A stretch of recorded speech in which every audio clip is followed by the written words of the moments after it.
All right, everyone, buckle up, because we are diving headfirst into a huge HG food recall. And this isn't your run-of-the-mill, oh, the lettuce is a little wilty situation. This one's serious. No kidding. We're talking 10 million pounds of meat. To put that in perspective, that's like 4 Statues of Liberty. 4 Statues of Liberty worth of meat. And get this, it all traces back to one single processing plant. Which, you guessed it, means we're likely looking at a much bigger problem than just a few bad batches. This is a system thing. A system thing, for sure. And to make matters worse, this recall is already hitting stores you and I both know. We're talking Giant Eagle, Kroger. Places people shop at every single day. Exactly. So before we get into the nitty-gritty of which brands are affected, let's talk about the elephant in the room, Listeria. I know what you're thinking. Food poisoning, not a big deal, but trust me, Listeria is in a league of its own. Oh, absolutely. We're talking about Listeria monocytogenes, and this nasty bacteria can cause some serious health problems. Think like debilitating headaches, spiking fevers, even seizures in some cases. And the thing is, a lot of the stuff on this recall list is ready to eat, which means people probably aren't cooking it thoroughly enough to kill off any potential bacteria. Exactly. So you might be thinking, okay, 10 million pounds of meat, that's got to be like a mountain of mislabeled packages, right? But this goes way deeper than that. We're talking about a major production line issue at a company called Bruce Pack. Bruce Pack, huh? To be honest, I've never even heard of them. Most people haven't, but here's the kicker. Bruce Pack is a huge GE supplier, and their products end up on shelves under tons of different brand names, some of which you probably wouldn't even expect. So it's not even as simple as just avoiding one specific brand. This recall is like a sneaky ninja hiding in plain sight. And speaking of sneaky, the recall notice lists production dates from June 19th all the way to October 8th. June. That means some of this stuff could still be hanging out in freezers right now. Which is why it is absolutely crucial to check those establishment numbers, folks. Don't just rely on the brand name. You want to look for 51205 or P51205 on the packaging. That's your golden ticket to figuring out if what you've got is safe or not. You know, when I first skimmed through the recall list, I was floored to see salad kits. Yeah. Salad. From Kroger, no less. It really just goes to show you how much we rely on these pre-prepared foods without even realizing it. And how much we might be underestimating what ready to eat actually means. Think about it, those pre-cooked chicken strips you toss on your salad, that's ready to eat meat. This recall is like shining a spotlight on all those products we don't even think twice about. It's like this whole hidden world of food that we're totally oblivious to. And speaking of hidden worlds, get this, some of the biggest names in the grocery game are tangled up in this recall. We're talking Walmart, Target, Aldi. Even Trader Joe's, believe it or not. Trader Joe's, seriously. I know, right? It just goes to show you this recall has the potential to affect almost everyone, no matter where you shop or what brands you buy. It's a scary thought, but it's true. And it gets even crazier when you start looking at the sheer variety of brands on this list.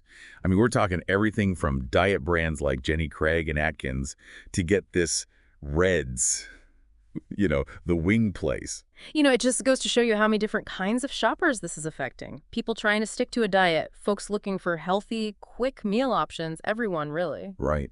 And it wasn't just the big names that jumped out at me. When I saw Fresh Express on there, my jaw practically hit the floor. I mean, I practically live on their salad kits. It's a good reminder that even if you're trying to eat fresh and convenient, you're not immune to this kind of thing. Not at all.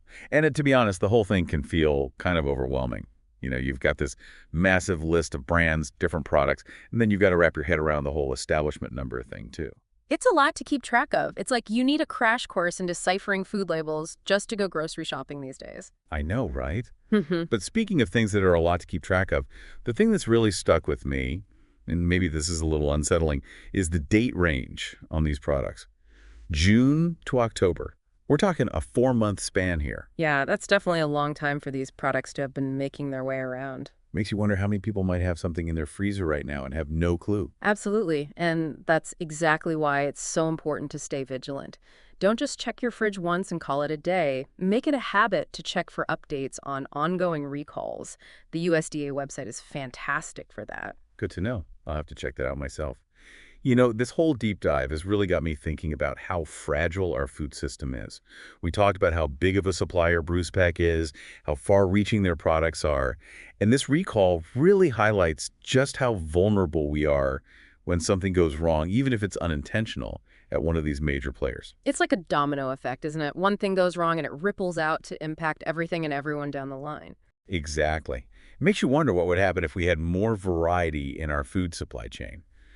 Would a recall like this have such a massive impact if we weren't so reliant on just a handful of companies? That's the million-dollar question, isn't it? We've become so accustomed to this centralized system, but this recall really lays bare the potential downsides. It's not just about efficiency, it's about resilience, too. And that's something we as consumers should be thinking about. It's true.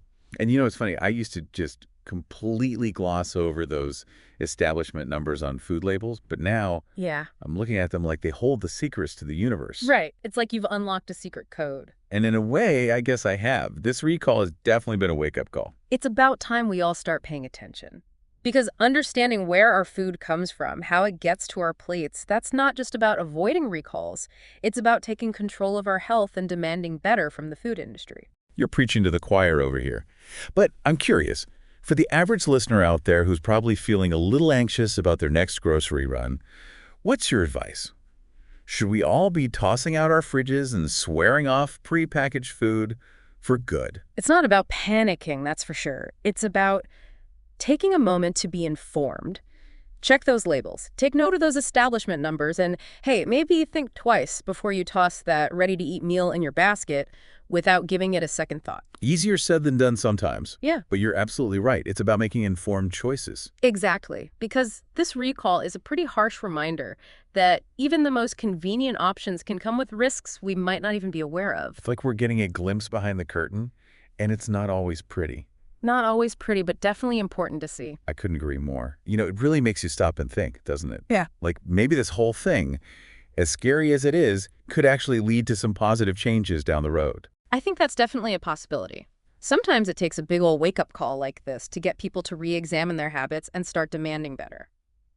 I like where you're going with this. So you're saying this recall could actually spark a movement toward more transparency in the food industry. Exactly. Imagine consumers demanding clearer labels, more information about where their food is coming from, stricter safety standards across the board.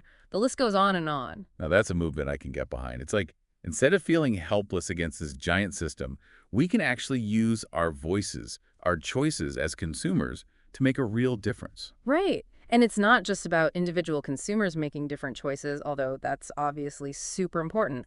Imagine if this whole thing made more grocery stores rethink their dependence on these huge suppliers. Oh, I see what you're saying. What if it actually encouraged smaller, more local food production? Exactly. This recall could be the catalyst for some really amazing changes if we let it. Wow, when you put it that way, it's almost like this recall has peeled back the layers of the food industry, and now that we've seen what's underneath, we can't just go back to the way things were. Good, I'm going to say it better myself. This whole situation, as overwhelming as it might seem, it's an opportunity. An opportunity to ask the tough questions, demand transparency, and fight for a safer, more resilient food system for everyone. Well said, my friend. Well said. All right, everyone, there you have it. We started with a mountain of meat and a single processing plant, and we ended up on a wild ride through the ins and outs of our modern food system. We talked Listeria, establishment numbers, the long reach of those giant food suppliers, and most importantly, how to be a more informed and empowered eater. So go forth, armed with this knowledge, and join us in demanding better, making smarter choices, and maybe even starting a few conversations of your own. Until next time, stay curious, stay safe, and happy eating.